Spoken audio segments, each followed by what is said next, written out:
Thibault de Montbrial, avocat pénaliste et également président du Centre de réflexion sur la sécurité intérieure. Vous êtes l'auteur de ce livre, Le sursaut ou le chaos aux éditions Plomb. On va évidemment parler de terrorisme, de djihadisme, de lutte contre le terrorisme. Première réaction, vous dites il faut que les pouvoirs publics réagissent. Ils n'ont pas pris conscience de ce qui s'est passé.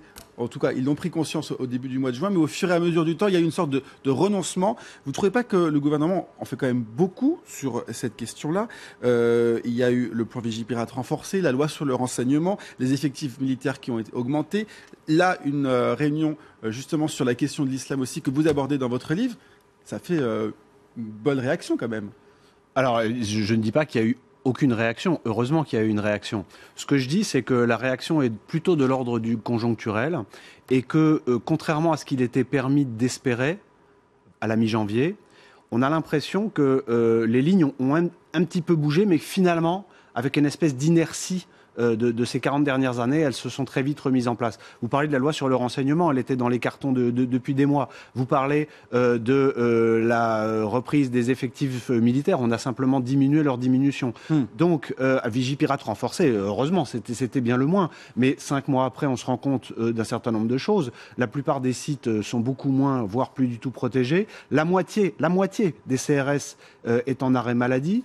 Nos unités opérationnelles qui doivent partir en opération extérieure ont un temps de préparation qui est réduit parce que entre les missions supplémentaires en France, les temps de préparation et les temps de repos, on n'a pas assez de militaires pour faire face à tout. Donc il y a eu des mesures d'urgence, mais il n'y a pas cette réflexion structurelle sur comment est-ce que notre société, qui est devenue une société complètement communautarisée, a permis l'émergence de centaines et voire de milliers de combattants qui sont français et qui la combattent.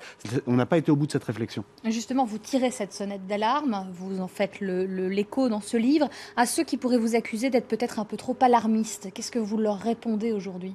Vous savez, je cite Charles Péguy qui dit la chose suivante, qui dit il faut dire ce que l'on voit, mais surtout, il faut voir ce que l'on voit. L'extrême difficulté à laquelle notre pays doit faire face aujourd'hui, c'est qu'on a un défi qui nous est posé et qui est généré par une situation complètement nouvelle et qu'on l'analyse avec les lunettes qu'on porte depuis 40 ou 50 ans. On a aujourd'hui la 3e génération d'hommes politiques, de journalistes, d'avocats. On a la 3e génération en France qui a eu l'extraordinaire chance de vivre en paix, de connaître la paix, et on a fini par perdre l'habitude du sens tragique de l'histoire. On a fini par perdre l'habitude d'être attaqué, d'avoir à se défendre pour nos valeurs. Ce que vous dites, c'est que la menace, elle a évolué notamment depuis 2013 avec Mohamed Merah. C'est qu'aujourd'hui, ces attaques contre la France, elles sont faites de la part d'individus seuls, isolés, qui visent des personnes particulières, des symboles de la République. Et ça apporte quelle forme de réponse, ce constat-là ? Surtout pour compléter votre question, ces attaques sont l'œuvre de Français.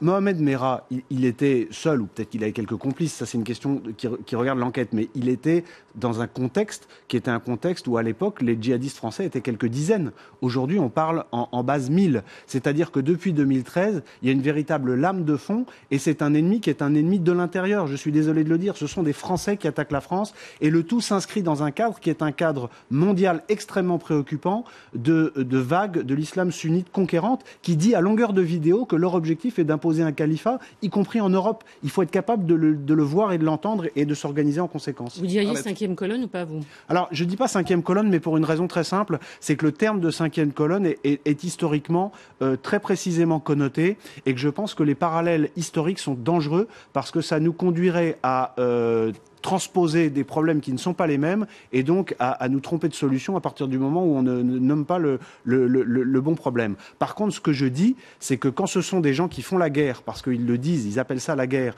et qu'ils sont français, on ne peut pas ne pas les appeler des ennemis parce qu'ils nous font la guerre et de l'intérieur parce qu'ils sont français. Et comment on mobilise les Français ? Parce qu'on évoquait l'opération Sentinelle. Bon, c'est vrai qu'elle aura des limites. Vous dites que les CRS sont en congé, maladie, épuisés. Les militaires, il faut les envoyer en opération, ça veut dire les former, qui se reposent, etc. Qu'est-ce qu'on fait ? Comment est-ce qu'il faut créer une réserve de citoyens qui soient capables de défendre, par exemple, des lieux de culte ou de protéger des lieux de culte ? Alors, dans mon livre, je fais un constat, mais je formule également des propositions. Il y a des propositions qui sont un peu politiques, d'abord. Et c'est là-dessus qu'on peut réveiller les Français. Je pense d'abord qu'il faut restaurer une fierté de nos valeurs. Le principal argument de recrutement des djihadistes envers les jeunes Français un peu perdus, c'est de dire en substance, mais regarde ce pays, ce sont des gens qui ne sont pas fiers d'eux-mêmes, qui ne sont pas fiers de leurs racines, qui ne sont pas capables de raconter leur histoire en la regardant dans les yeux, etc. Nous avons des valeurs, nous sommes des guerriers, etc. Donc, je dis simplement, il faut que la France soit capable de regarder son histoire. Ça passe par quoi, par exemple, concrètement? Mais ça passe par une réforme de la mentalité générale, d'un certain nombre de propos dans les médias, d'un certain nombre de choses dans les programmes de l'éducation nationale, qui, soit dit en passant, est un peu l'inverse de ce qui est en train d'être fait actuellement. Autre chose que je dis, c'est qu'on a, par exemple, aujourd'hui même, une réunion au ministère de l'Intérieur sur le culte musulman. Et j'entendais ce matin sur une radio périphérique que le seul sujet qui ne serait pas abordé pour ne pas froisser nos amis musulmans, c'était le sujet de l'islam radical et du djihad. Alors qu'à mon sens, c'est le premier sujet à aborder. Parce qu'on ne peut pas dire aux Français qui nous regardent et qui ne sont pas des imbéciles que les attentats commis par des musulmans extrémistes n'ont rien à voir avec l'islam. Ils ont tout à voir avec l'islam. Il n'y a que les musulmans qui peuvent dénoncer cette dérive de l'islam. Et je pense, et ça c'est peut-être la proposition la plus importante de mon livre, et ça doit générer un débat, et c'est ce débat-là, Arlette Chabot, qui, je pense, doit être mené et rapidement. Il faut que des intellectuels musulmans français aujourd'hui disent enfin qu'il faut rompre le lien entre ce qui relève du spirituel et de la sphère privée, de la religion, par rapport à ce qui relève du domaine du politique, du temporel. Et l'islam... C'est une révolution énorme de l'islam, c'est la révolution. Oui, mais le problème, c'est que si on ne fait pas ça, l'islam, Bernard Godard dit dans son dernier livre, La question musulmane en France, que l'islam est devenu aujourd'hui en France un régulateur social. Ça n'est pas acceptable. Le régulateur social, c'est la loi. C'est la loi de la République. Et de laisser une communauté qui, selon les estimations, pèse entre 8 et 10 millions de nos concitoyens, s'organiser et devenir le propre régulateur, c'est poser le germe à terme de problèmes considérables, et ça fait en tout cas le lit de l'extrémisme. Il y a aussi la crainte de l'amalgame, parce qu'on l'a répété depuis les attentats de janvier, de dire aujourd'hui que la religion musulmane, ce n'est pas cela non plus. Ce qui risque de déclencher des troubles très graves, c'est qu'à force de craindre l'amalgame, on ne nomme pas les choses. Vous savez, moi j'ai fait un débat, par exemple en février, à la LICRA avec des imams, et il y en a un qui est un membre du Conseil français du culte musulman, qui a dit il ne faut pas dire des terroristes islamistes, parce que islamiste, ça rappelle l'islam, etc. Mais pardon de le dire, mais ils ne sont pas protestants.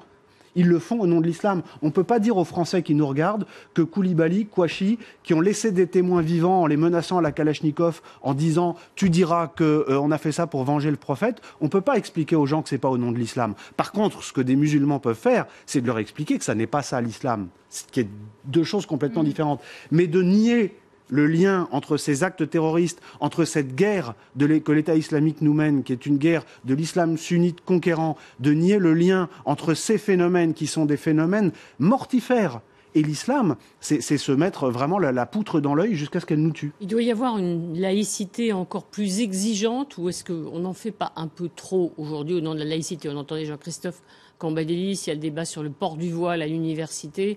Jusqu'où on va dans l'application des règles de laïcité? Je pense que ce que la laïcité, le marqueur de la laïcité, c'est d'interdire, d'ailleurs c'est le sens, c'est son sens en tout cas de point de vue de l'espace public, tout ce qui est prosélyte. Aujourd'hui, ce qu'on remarque, c'est que depuis quelques années, il y a un grand retour des signes religieux musulmans qui sont prosélytes. Le voile est devenu prosélyte. Les jeunes filles, dans des débats qu'on entend notamment à l'université, dans les associations étudiantes, revendiquent de porter le voile parce que la première chose qu'elles veulent qu'on sache d'elles, c'est qu'elles sont musulmanes et fières de l'être. Ces jeunes qui vous regardent droit dans les yeux dans le métro parce qu'ils portent des signes extérieurs de la religion musulmane et qui sont dans une forme de provocation, ils sont dans une démarche prosélyte. Les gens qui, dans l'entreprise, demandent une application extrême du ramadan, demandent des dérogations aux règles de vie commune dans l'entreprise au nom de leur pratique religieuse, ils sont dans le prosélytisme. Ça, ce sont des choses qu'il faut que nous regardions en face. Par contre, par ailleurs, il faut que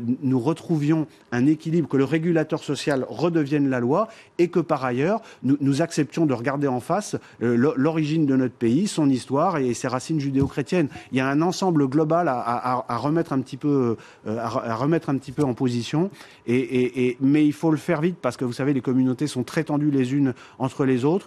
En matière de terrorisme, je pense très sincèrement qu'on n'a encore rien vu pour un certain nombre de questions qu'il est trop long de développer à l'antenne, mais je pense que quand Le Monde titre que le 7 janvier, c'est le 11 septembre français, je crains qu'on se rende compte dans les semaines et les mois qui viennent que c'est une aimable plaisanterie. Merci beaucoup Thibaut de Montbrial d'être venu ce matin nous parler donc de votre ouvrage Le sursaut ou le chaos aux éditions Plomb. Je rappelle que vous êtes avocat pénaliste et président du Centre de réflexion sur la sécurité intérieure. Bonne journée à vous.